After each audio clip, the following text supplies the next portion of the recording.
All right, what we're going to do now is we're going to almost take a half step back and revisit the example that we went over last time. And then we are going to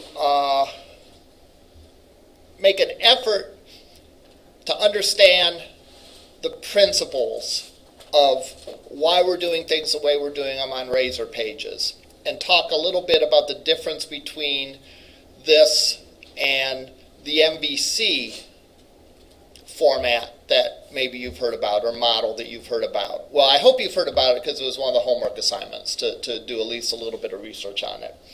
So we'll talk about that, and then we'll go over and we'll extend our example and create something cool. All right? Let's download the example from last time.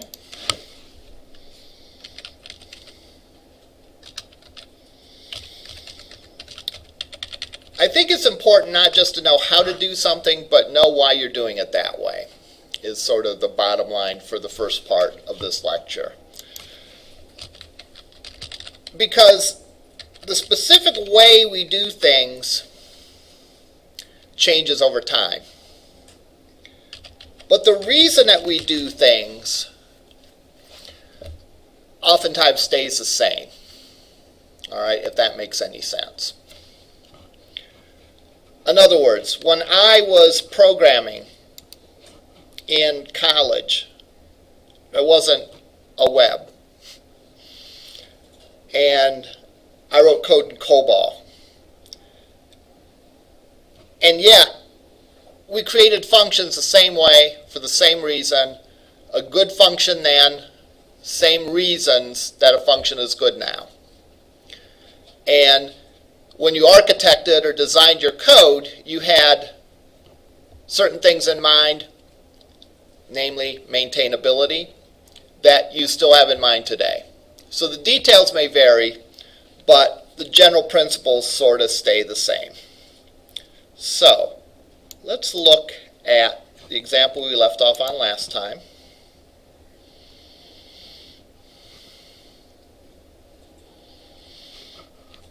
It was, if I recall, my favorite centigrade to Fahrenheit and vice versa example.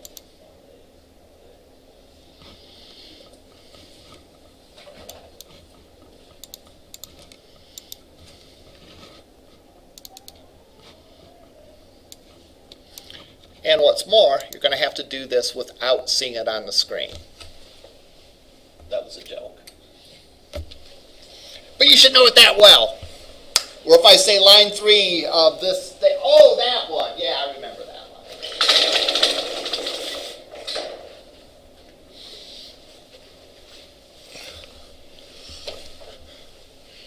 So I extracted the zip file. One thing that you notice, let me re-extract the zip file.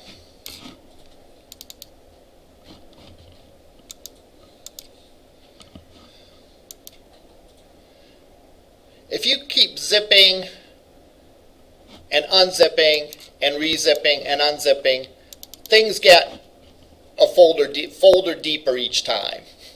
Okay, so what I usually do is I go and copy that to the desktop, so when I rezip it, it's still only one folder deep instead of eventually becoming like 10 folders deep. Okay, all right, so I'm going to open up this guy by double-clicking the solution. I want that version of Visual Studio.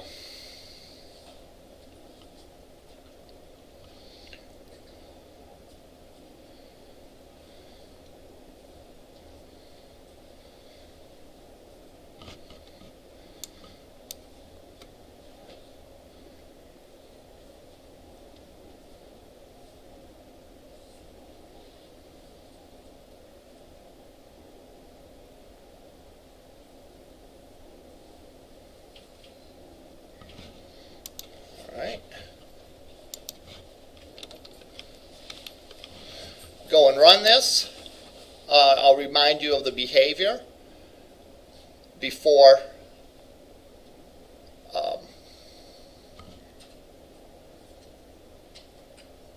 we look at the code and see how the code works, and then analyze this code and analyze it and compare it with model view controller.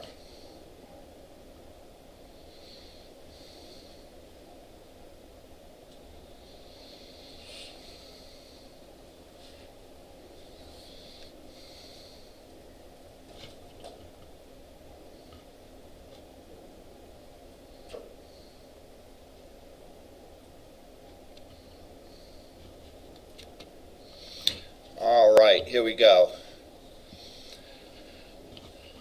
Again, I talked about doing as I say, not as I do. The appearance of this page is not terribly beautiful. It has a text box, a drop down, and a button. I can type in a temperature, centigrade to Fahrenheit, click go, it does a conversion. I can type in, say, Fahrenheit to centigrade, and it goes and does the conversion. All right. So, for this page, there are actually two main files that come into play. And then there's a third one. The third one is the layout file. But I think we talked a lot about that. The layout file is where we describe the layout that's going to be common to all the pages in the site. And where we want the specific detail of the pages requested is going to be right here, where I say render body. So that's going to pop in the stuff from the specific page. Now here is the specific page that I have, index, and it consists of two pages. An index CSS_HTML and an index CSS_HTML CS. All right. The CS is considered the model. All right. And what is contained in the model? And this is true whether you're talking about MVC or whether you're talking about other stuff. What's contained in the model is the data that's important to the page and the business rules that are important to the page. And I shouldn't say the word business rules because it's not really just business things. It's whatever problem you're working on. A better way to put it is the problem domain rules. So what's contained in the model page is the data and the domain logic. So in this case, I have, in this model, I have the data that the page needs. That is the temperature that was entered, the temperature that we calculated, and a string that's going to contain the result. Those are three properties that the page is going to need. All right? I have the business logic on post. So when this page gets posted back to, remember, we view the page one time. When they hit submit, it gets posted back to, and we execute this code. This code contains the problem domain logic. Well, in this case, the problem domain logic is the conversion between Fahrenheit and centigrade. All right? And centigrade to Fahrenheit. Now, I have all this code in the onPost event. Eventually, we're going to create new functions for these things, but I didn't want to get too confusing the first pass, so I just put everything in this function. All right? It's a good idea to make that event handler, that is the onPost method, fairly thin, where it doesn't do much on its own, it just calls other functions. But right now, it's okay. This is simple enough. We're at the beginning of the process, so we'll leave it like that. So that is the purpose of the model. The data that the page is going to need and the logic that the page is going to need. All right? Essentially the heavy lifting, all right, in doing the processing to be able to create a page that's dynamic. Questions about this? We make properties like this. We make a public property so that the other class can see it. We give it a type, we give it a variable, and then we specify in curly brackets get and set.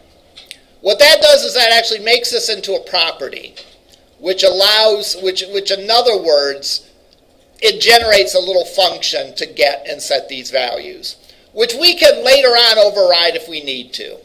For example, if we had some validation that we would want to put into the set method, we could put the validation and we could override the set method for this.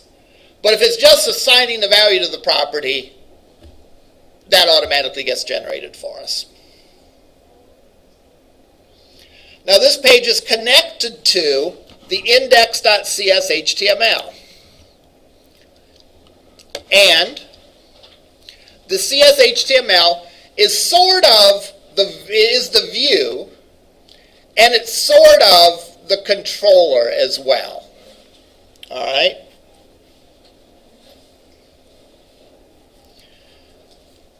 Because stuff is contained in here that is going to be displayed to the user.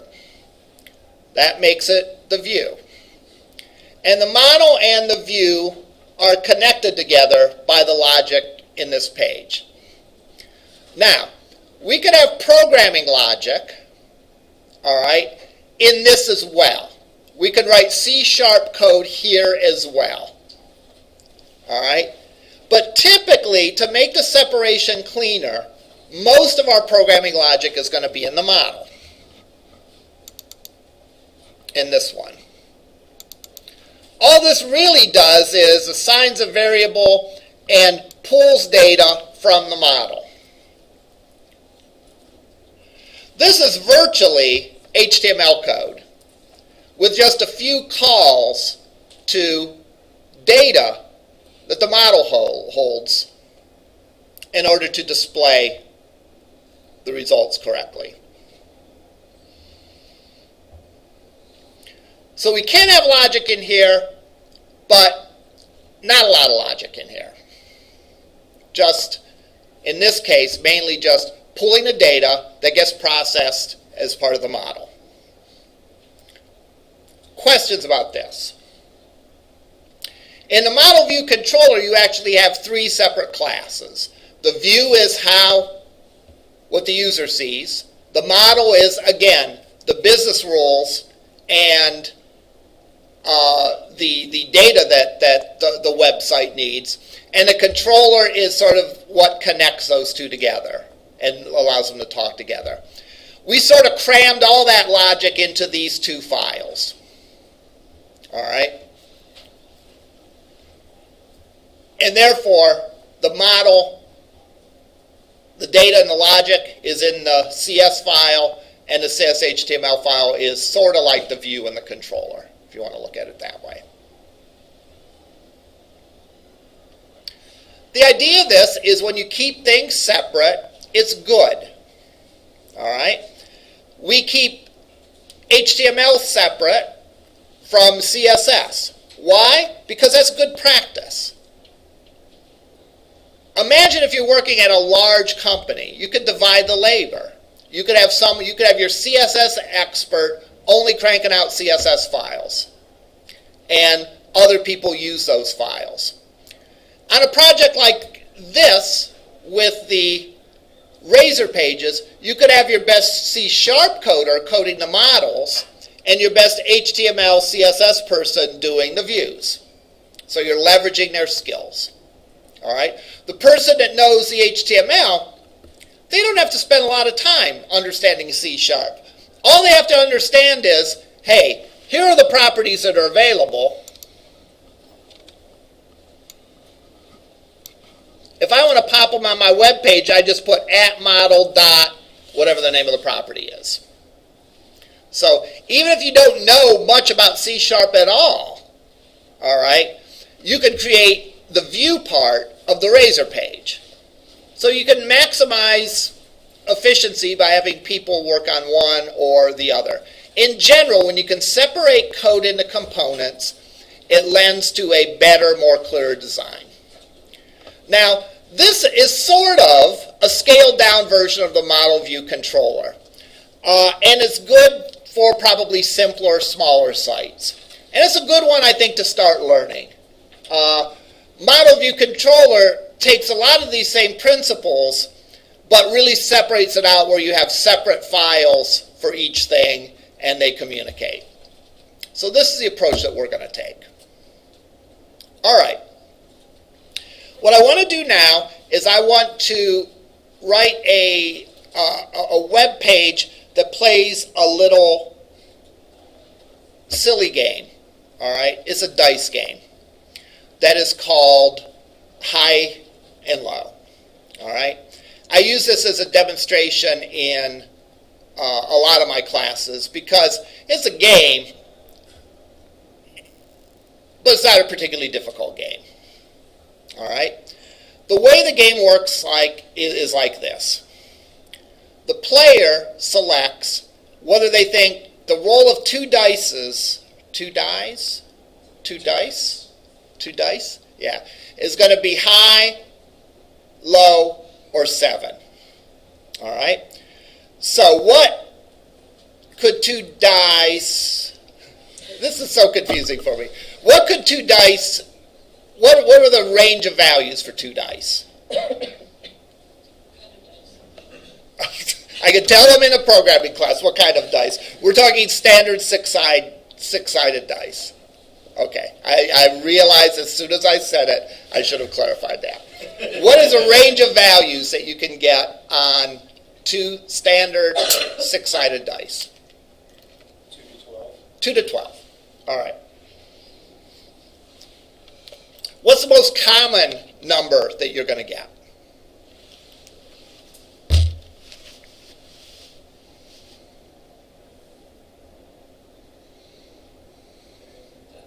Pardon me? There isn't any. I'm sorry, I still can't. There isn't any? No, there actually is. Well, there's several ways that you could... No, there's only one. Okay, I'm sorry, go I ahead. said there's several combinations that can add up to 6, like 2 and 4. Okay. 3 and 3. That's true. But there's only one way to get it 2 total or 12 total. Exactly. I'm sorry for cutting you off. I thought you were going to say something else. I anticipated. You're right. There are some numbers that are more common because to roll 2, the only combination that works for that is a 1 and 1. All right. To roll a 3 is more likely, right? Because you could roll a 1 and a 2 or a 2 and a 1. All right. A 4 is more likely because you could roll a 1 and a 3, a 2 and a 2, or a 3 and a 1. All right. The most likely number that you get is 7. Because 7, there are 6 possibilities. 1 and 6, 2 and 5, 3 and 4, 4 and 3, 5 and 2, 6 and 1. So there's 6 possibilities. So 1 out of 6 times you're going to roll a 7. Whereas, or 6 out of 36 times you're going to roll a 7. That's the same as 1 out of 6. Whereas 1 out of 36, you're going to roll a 2. So it's way more likely to roll a 7 than a 2. Okay, so here's how the game works. The rolls of the dice are divided into 3 groups. Low, 7, and high. Low is 2 through 6. All right? High is 8 through 12. 7 is 7. All right? So,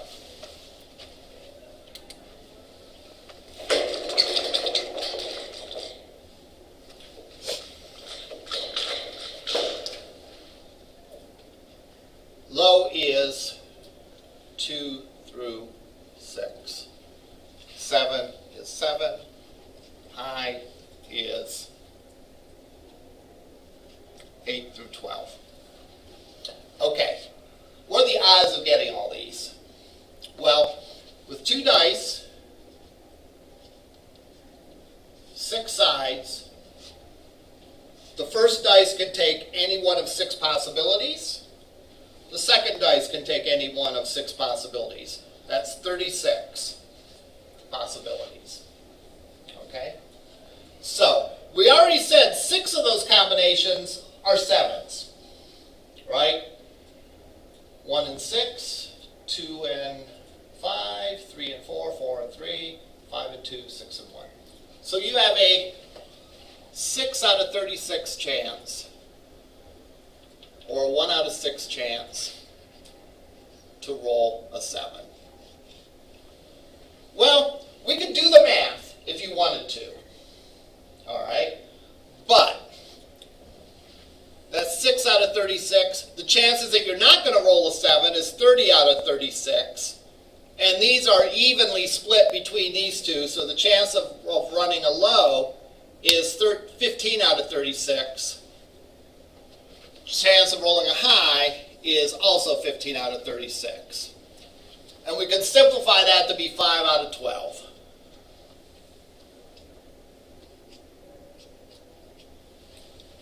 Why am I doing this? I don't know. I think it's important to understand the nature of this game. Because here's where the game is a ripoff. Alright? This shows you how the odds are stacked against you in this game.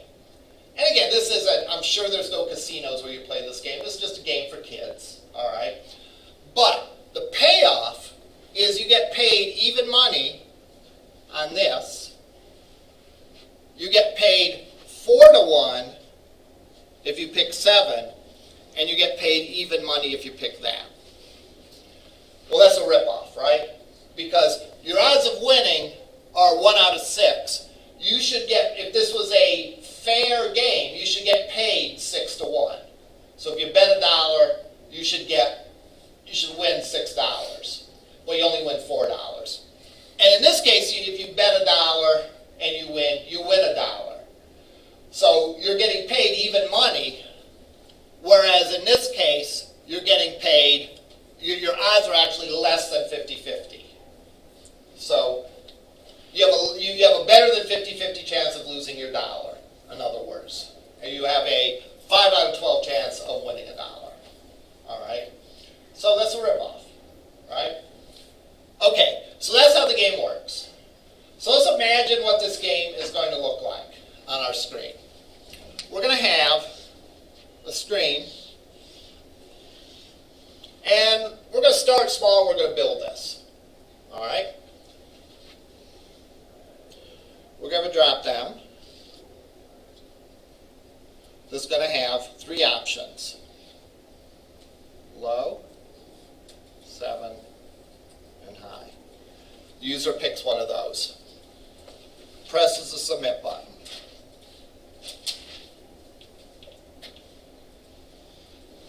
All right.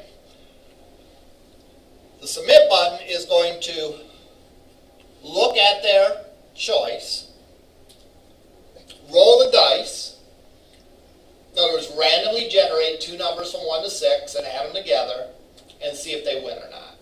Then it's going to display a message. You picked low.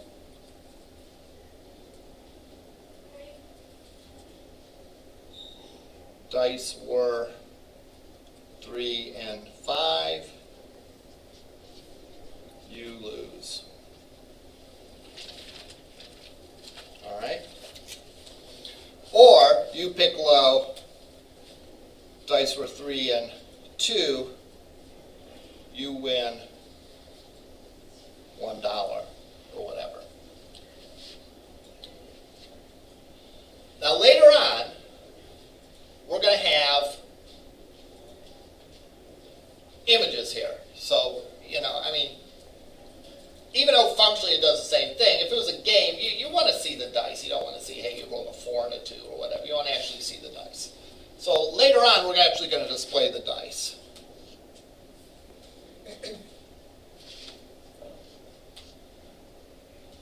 Well, we might leave that for later. All right. On this page, what part of what I've drawn up there is dynamic?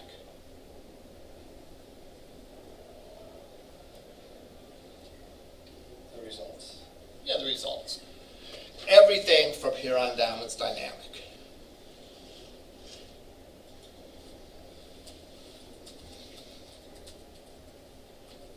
So if I'm building this,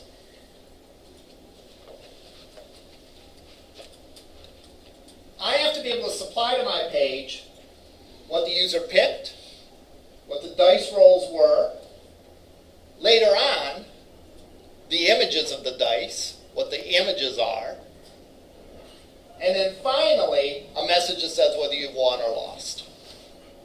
Okay? I have to supply those three things. So my model is going to have what attributes in it? What attributes will my model have?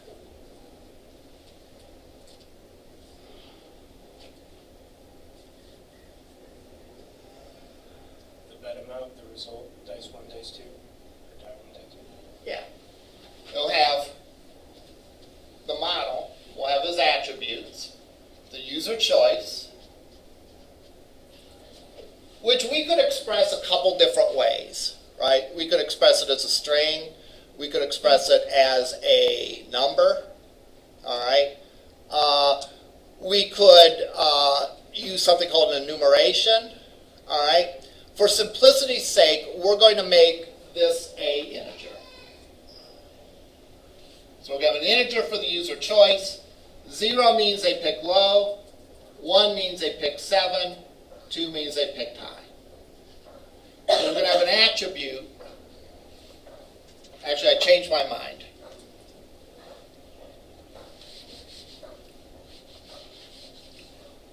We're going to have a string attribute for this. We could do it the other way too. We could actually have two attributes, a string and a numerical attribute in there. But I'm just going to make that a string. Change my mind. We're going to have an integer for dice 1, an integer for dice 2, and I know it should be die 1 or die 2, but that sounds harsh. And we're going to have a string for the result. Now, as we're doing this, we may figure out other attributes we need. All right? We may figure out other attributes that we need, and fine, we'll go and add those. So, the model's also going to have an on-post method. That what happens when they click submit and it calls it back. And that's where we're going to go and we're going to fill up these attributes. We're going to have code to grab the user's choice from the form, right? And we've seen how to do that. We're going to have code to roll dice 1. We're going to have code to roll dice 2. We're going to add them together. And then we're going to form the result, where we look at the sum, look at the user's choice, decide if they've won or lost. Okay? So essentially, the on-post method, its job is going to be to fill in all these attributes.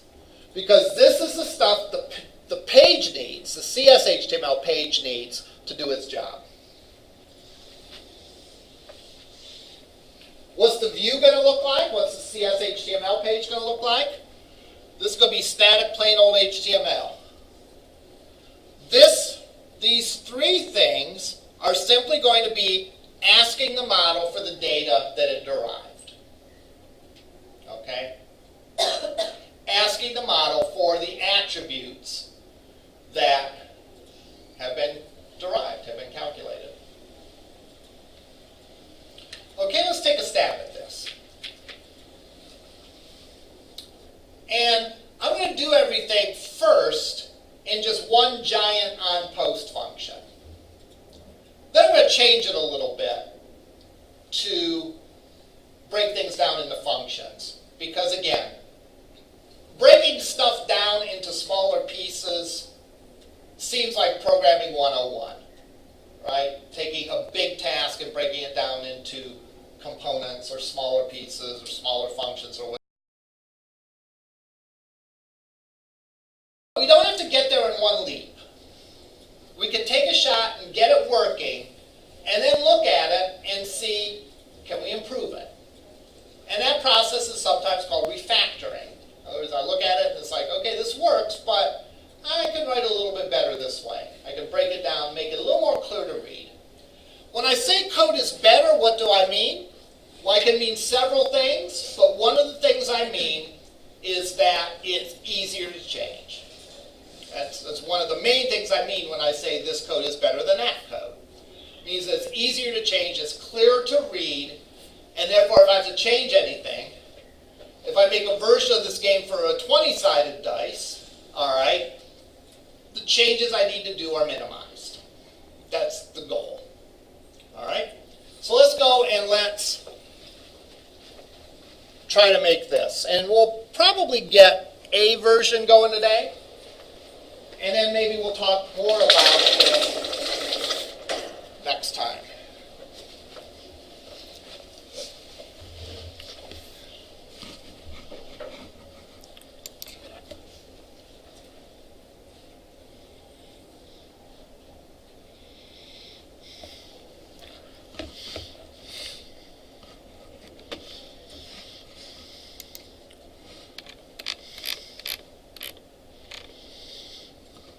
So I'm going to go in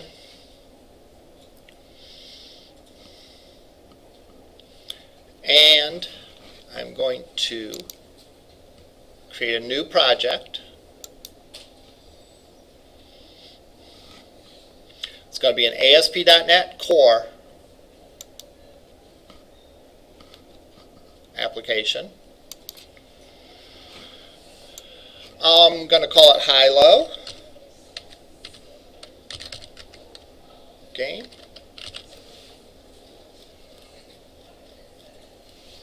I'm going to put it on the desktop.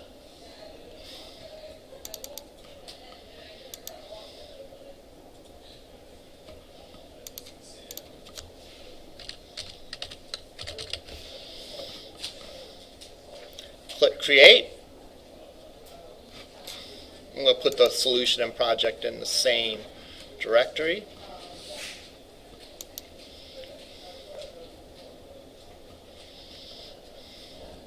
What do I want? I'm going to start off with a web application that's going to have those like template pages in it.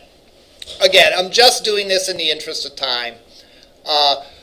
If you were doing this and your assignment was to create this game, you really only need the one page, so you should go and clean up your application. You should get rid of that about us and contact us and all that stuff that's not really needed.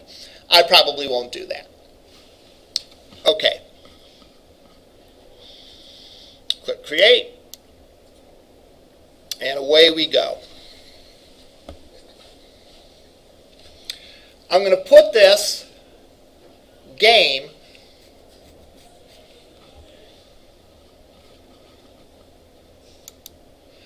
I'm going to create a brand new page for it. I lied. I'm going to keep the contact us, index, privacy. I'm going to keep all those pages. I'm going to just add a game page to this. Because I don't think we've added, I think, a page once, but I don't think we've done that more than once. So let's add a page. So I'm going to right mouse on this and say add. What am I adding? I'm adding a razor page.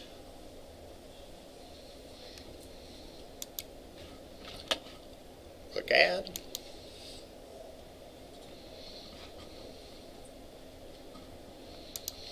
The razor page name is going to be high-low.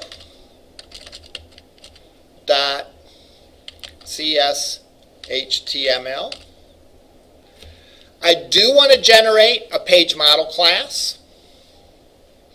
I am using a layout page, but I'm using the default layout page for this application, so I don't need to put anything there.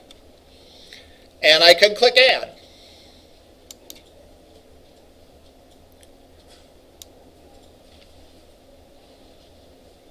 Oh, you don't have to put the .cshtml, you just say high-low.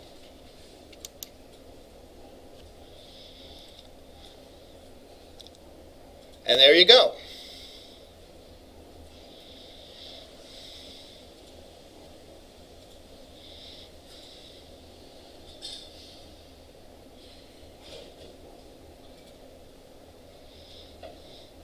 Seems like a lot of work to create a page, the fact that it's sitting there chugging away.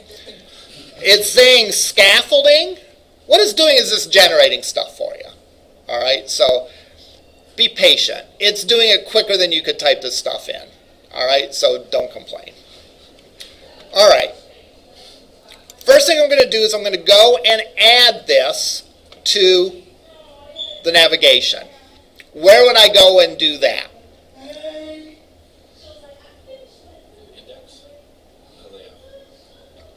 Well, do I want the navigation just to appear on the home page? No. I want the navigation to appear on every page. So it'd be layout. So it'll be layout, right. Because layout contains the code that is common to all those pages. So I'm going to go and I'll put up here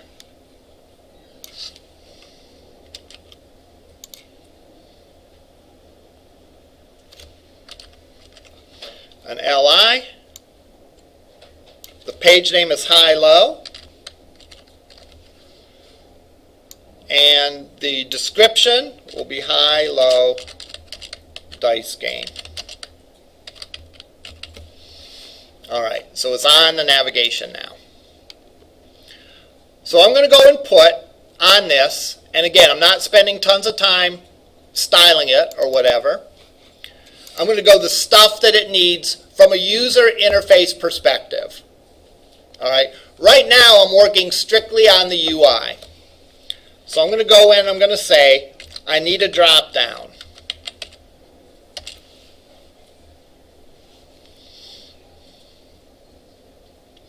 So I have select. Actually, I need a form. I'm going to post the data.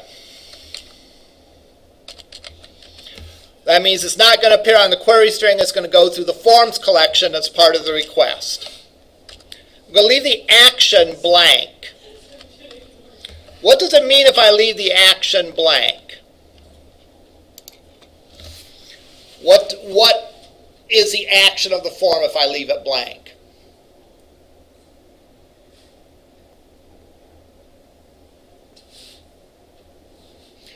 Well, how about this? What does the action do on a form?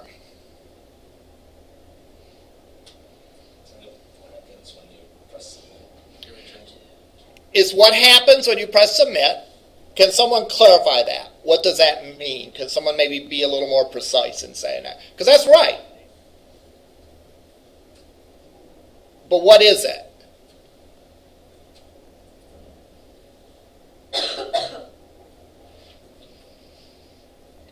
I would say a more complete answer would be that it's the name of the script that gets called when this form gets submitted. All right? So remember, we have a form. We're going to have code that processes that form. All right? And does something with it. The code that does the processing of the form has to get called when you submit the form. So the data from the form will be submitted from page 1 to page 2. Now, when we omit the action, guess what? The page submits back to itself. And that's called a post back. All right? In other words, the same page that has the form also contains the code to process the form. All right? And that kind of makes things simpler. Everything's all in one place, and so on. So I'm going to omit the action because I'm just going to post back to this. So what do I need? I need a select statement because I want a drop down. I suppose I could have used a radio button.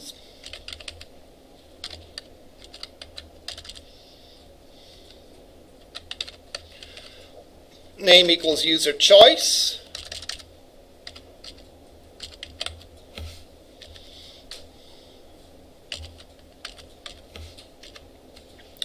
A drop-down, again, consists of several options. Each option contains a value.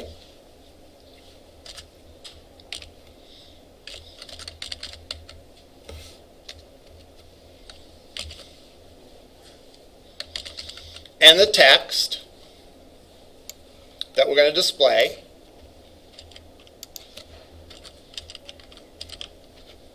sorry, I should say value equals.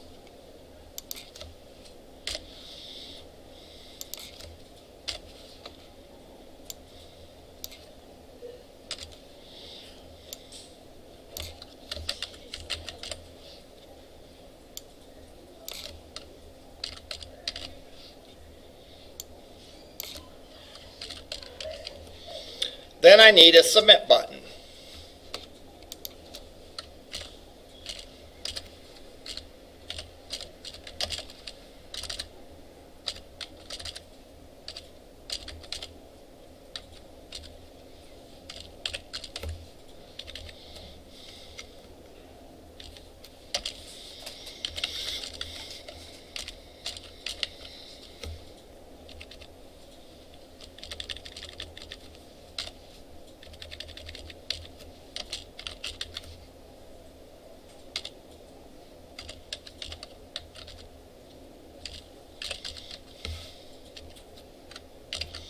All right.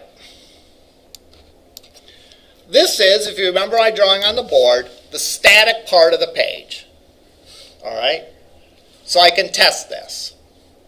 All right? I can test this.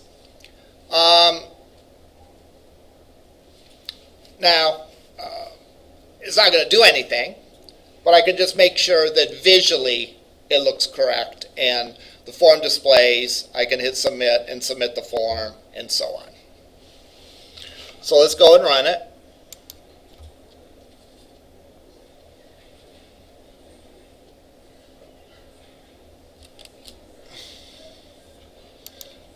Say yes, say yes.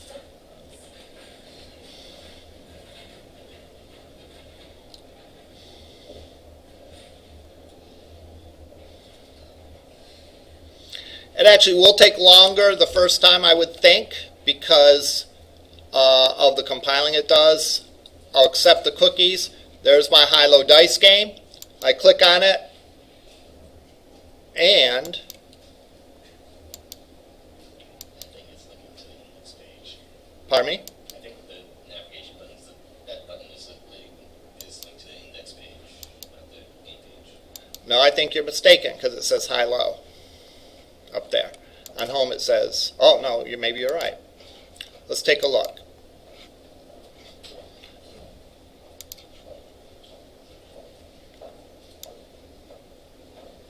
High-low dice game.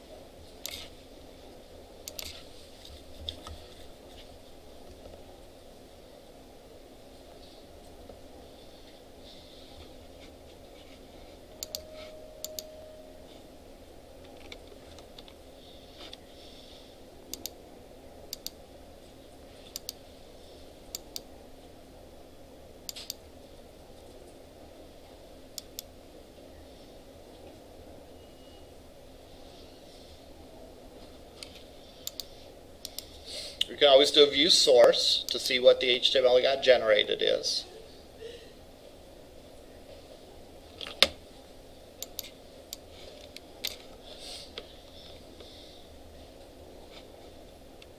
URL's blank here.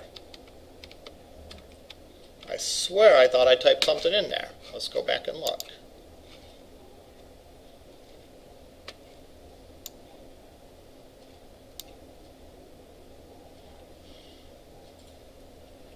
ASP page equals slash high-low. And yet when I ran it,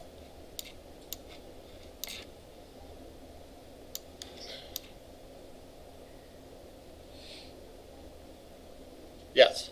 It's the pages, it's in the share folder, not in the pages folder. Oh, it is? Yeah, yes. Thank you.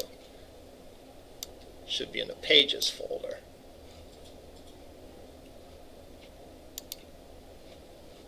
There we go.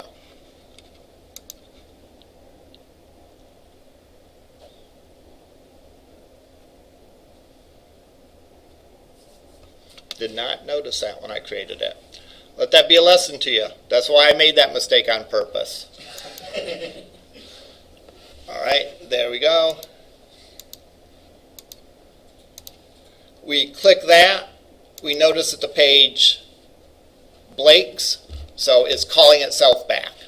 So now we can go and we can start putting the stuff in the model to actually process this. All right, so if you remember, we had 3 or 4 things that came from the model. All right, we had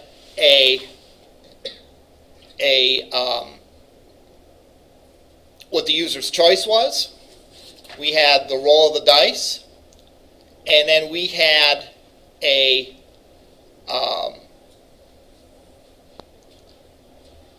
user's choice, roll of the dice, and whether they won or not.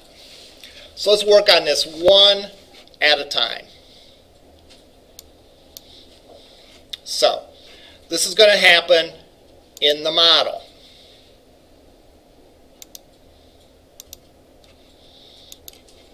So I'm going to create my property. Public string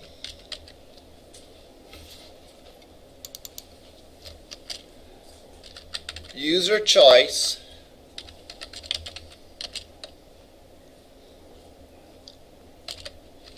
get, comma, set.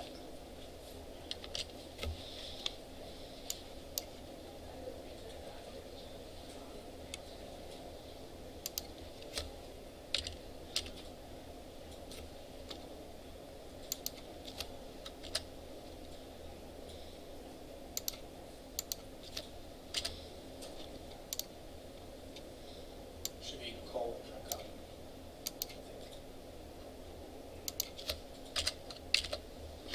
I'm sorry. Semicolon. There we go. And you need one after set. Thank you. All right. So we have our property. It looks like it's just a plain old variable, but it's actually a property that has get and set methods that get called, that get generated and called automatically. So those of you who have had my Java class know that I'm big on making attributes private. I'm not violating that here because these are attributes in some respect, but they actually contain get and set methods that will be used, that will be public. So, where does this user choice get filled in from? It gets filled in from the form, right? So how do I pull something from the form?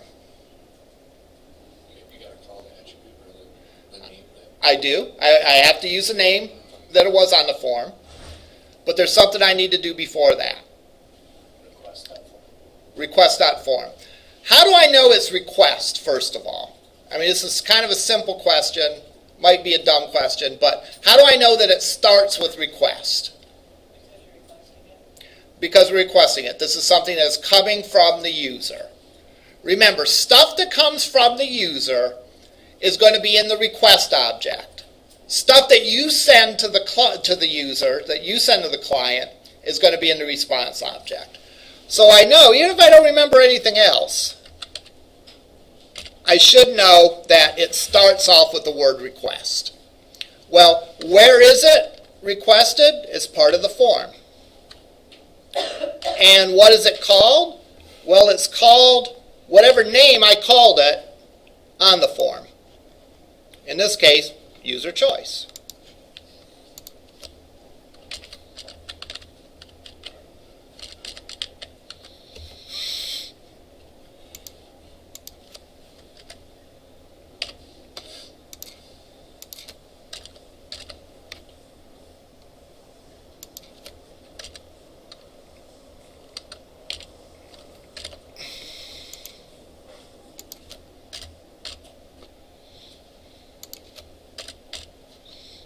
Okay, there you go.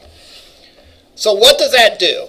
That grabs from the form data that got submitted to this page, the field called user choice, and puts it in the property that's associated with this model, user choice. All right? I don't have to make these names the same. This doesn't have to match that. this has to match what I've called it on the form. So that has to match that. And that has to match that. Okay? So now when this form is submitted, this property gets filled. All right? So we're happy. So what are we going to do? Now, I'm going to start building the results.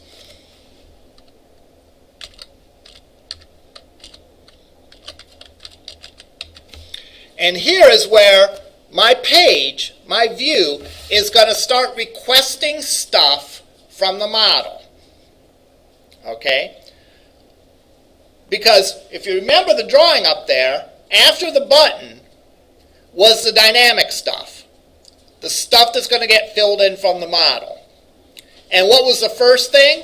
It was some kind of message that said, user chose, whatever the user choice was. So I'm going to make a little paragraph here. I'm going to mix HTML with data from the model. And I'm going to say user selected. And I'm going to say at model dot user choice.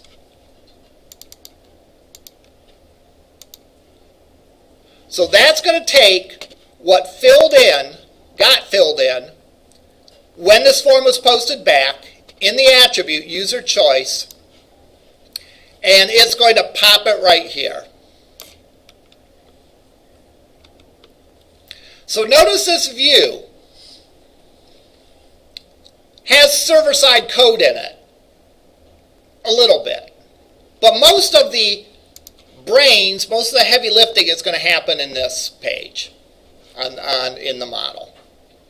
So let's run this. It's not going to play the game yet, but it's simply going to tell us, well, the user chose this, the user chose this. All right, so let's go and run it.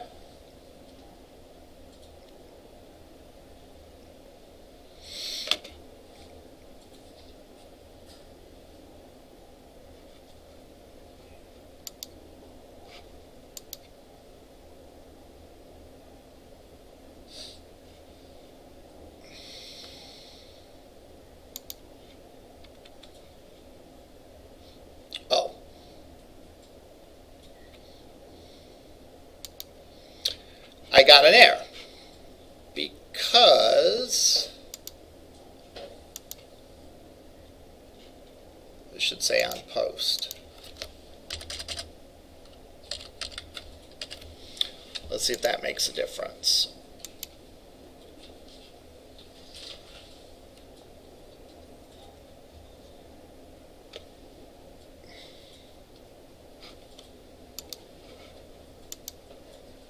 All right, there we go. User selected low, user selected high, user selected 7. All right, so we got that little piece working.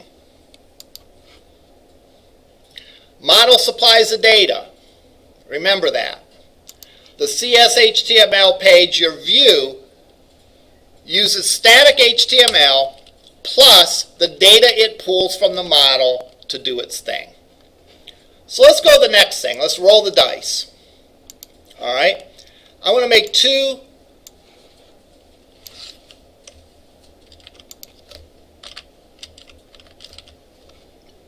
integers.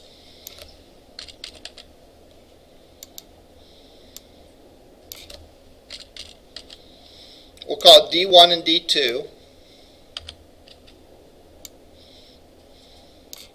To represent the 2 values of the dice.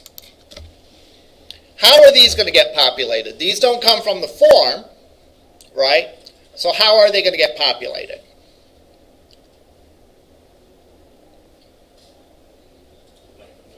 Random number. How do you generate a random number in C#?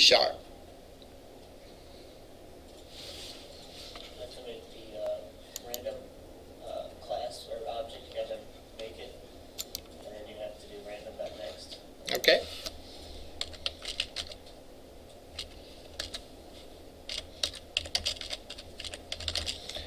feeling there's several ways you could do it, but let's take a look at this. That's exactly what you said. To generate a random number in C#, you create that, and then you do that. So let's put that in. I create my random object, and instead of saying return, I'm going to say D1 equals. So I'm getting the value of the first dice. The maximum or the minimum is 1, the maximum is 6.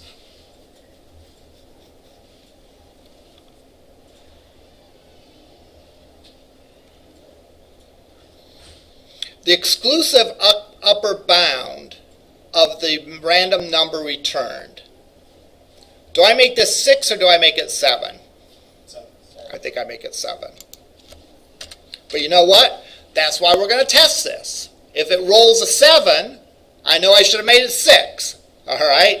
If I set it at 6 and it never rolled a 6, then I needed to make it 7. All right? And I could do the same thing for dice 2.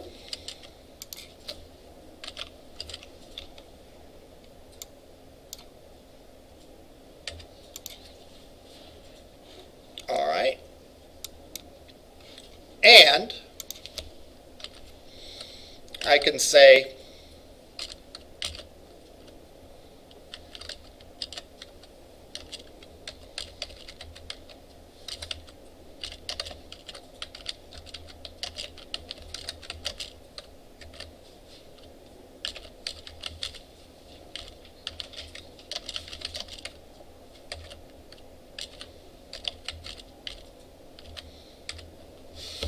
okay, dice rolled, values are D1, model D1, and model D2. Again, static HTML with just dynamic data that it pulls from the model.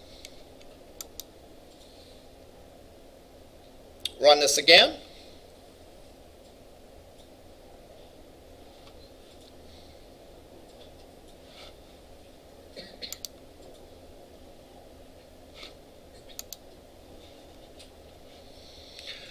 Notice that initially it tells us this.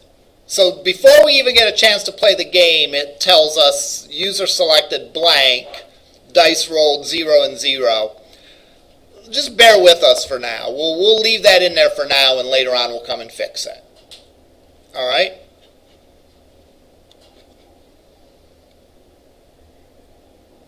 So, play. User selected low, dice rolled 5 and 3. User selected low, values are 2 and 6. Low, 4 and 6. Finally, I would have won. Okay. So, the last thing we have to do is we have to create in the model some sort of indication that the user won or lost. Okay? Some sort of indication that the user won or lost. So, we're going to have an if statement or a series of if statements.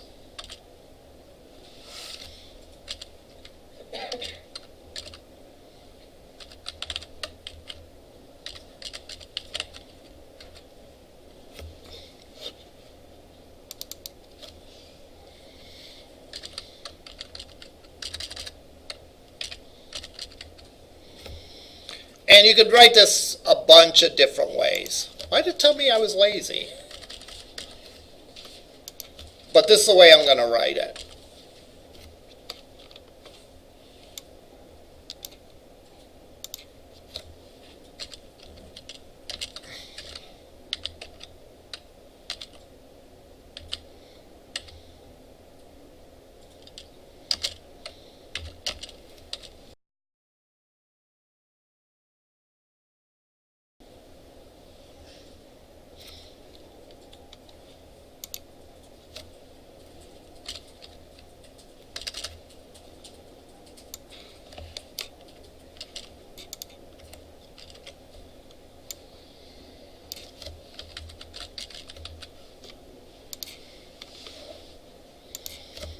I'm going to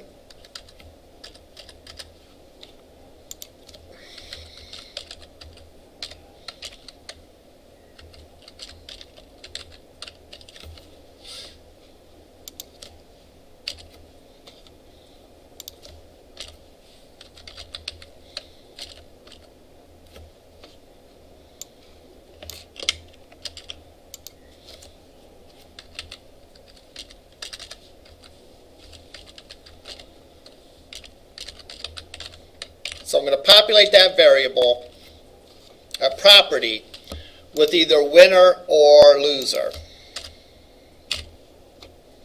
depending on whether they've won or not. So there I have the code if they've selected low. I'm just going to duplicate this 2 more times.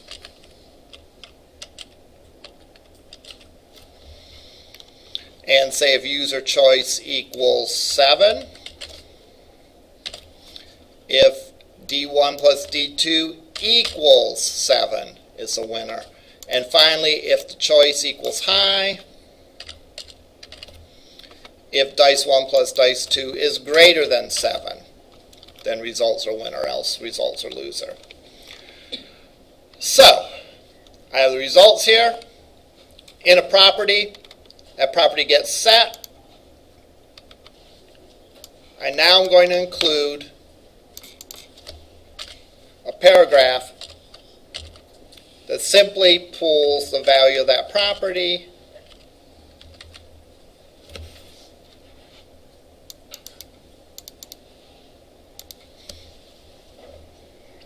all right, and we're good to go. Now, let me test it and make sure, then I'll have a few more thoughts before we finish today.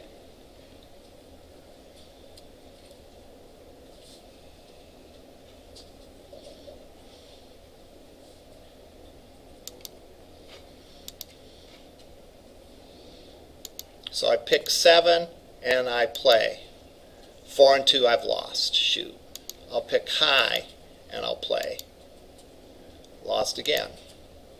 7 and play.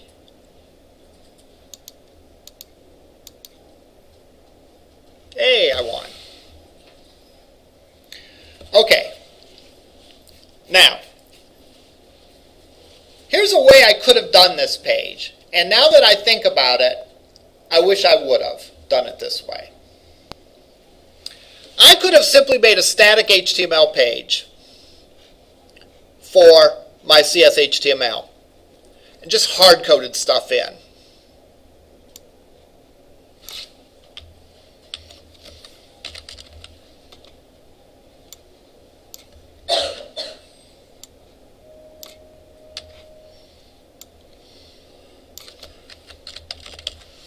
I could have just hard-coded stuff in, all right, just to get the look of the and feel of the page correctly, all right. Once I was happy with all that, what would I do? I would make my model to supply the things that needed to be dynamic. So what needs to be dynamic? Well, this does. This needs to come from the model. What needs to be dynamic? This does. So you can actually create a static page and then go back later and fill in the details with the dynamic content. So if you're doing rock, paper, and scissors, hard code the results to start. All right? Create your form, hard code the results, and then look and say, well, what part of the results actually are dynamic? And then make sure your model processes the form correctly in order to display the form. All right? Now, there's a couple of more things I want to do with this going forward.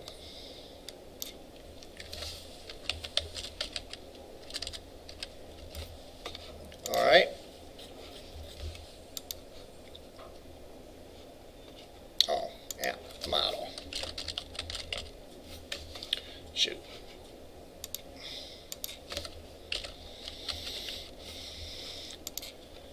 A couple of things I want to do going forward. Number one,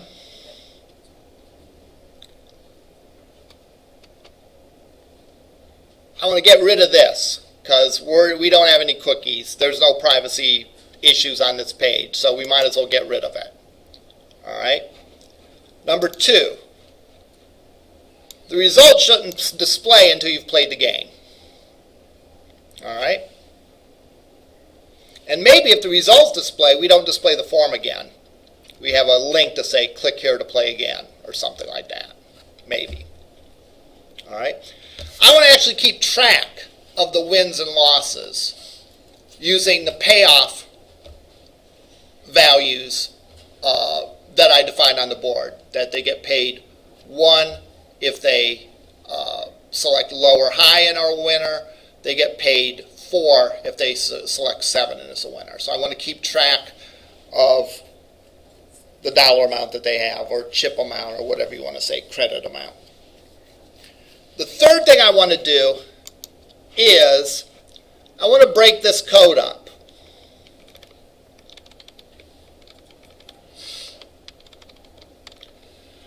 Because ideally, this event handler should be thin. Shouldn't do a lot. All right? It should call other functions to do things. Should be a function call to roll the dice. Should be a function call to evaluate whether you've won or lost, and so on. So I'm going to break this down into better code. The thought being is that instead of having just one gigantic function that does everything, we'll have little functions that each does one specific task, and they work together to solve the problem. Okay, I want to make sure you understand, again, the conceptual basis of this, what we're doing, how we're creating these Razor pages by making an HTML page that contains static stuff and data that it pulls from the model. All right? Now, there's other things we can do in a Razor page right now, but for now, that's our focus, making sure that the model and the page talk to each other to solve a particular problem. All right. That's all I had today. I'll go on Unlock Lab. I'll come back here to grab my files. Then I will be back over in Lab. If you have anything that is ready to be graded, turn it in to Canvas, upload it to that, and get my attention. Actually, upload it, pull it up on your screen so I can see it, and then call me over to grade it.